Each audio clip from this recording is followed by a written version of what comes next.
ఉండే, కానీ ఈరోజు చూస్తుంటే పల్లె ప్రశాంత్ టాప్ 3కి వెళ్ళిపోయాడు. కావాలని పల్లె ప్రశాంత్ మీద కుట్ర జరుగుతుంది, పల్లె ప్రశాంత్ కప్పు కొట్టొద్దని కుట్ర జరుగుతుంది. చాలా చూస్తున్నాము. ఈరోజు పల్లె ప్రశాంత్ టాప్ 3కి వెళ్ళిపోయాడు, థర్డ్ ప్లేస్కి వెళ్ళిపోయాడు.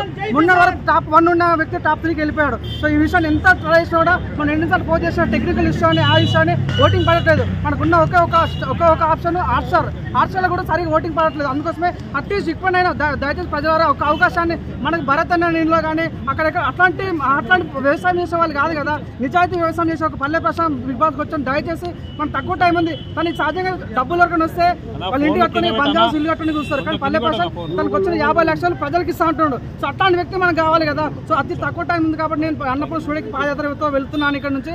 దయచేసి ప్రజలారా మీకున్న తక్కువ టైంలో మన పల్లె ప్రశాంత్ ఓటేసి గెలిపించాలని కోరుతున్నాం. మన బిడ్డ, మన భరోసా, మన సామాన్యుడు. దయచేసి మీకున్న ఒక అవకాశాన్ని వాడుకోవాల్సిందా మనస్ఫూర్తిగా కోరుతున్నాను. ఇక్కడ నుంచి అన్నపూర్ణ స్టూడియోకి వెళ్ళబోతున్నాను. Thank you. ప్లాన్ చేస్తున్నారా? లేదన్న అడ్జస్ట్ అన్నపోయి జై జవాన్ జై కిసాన్. సో మీడియా మిత్రులందరికీ నమస్కారం. సో నా పేరు పవన్ కుమార్. నేను మనవన్ గురించి మంచి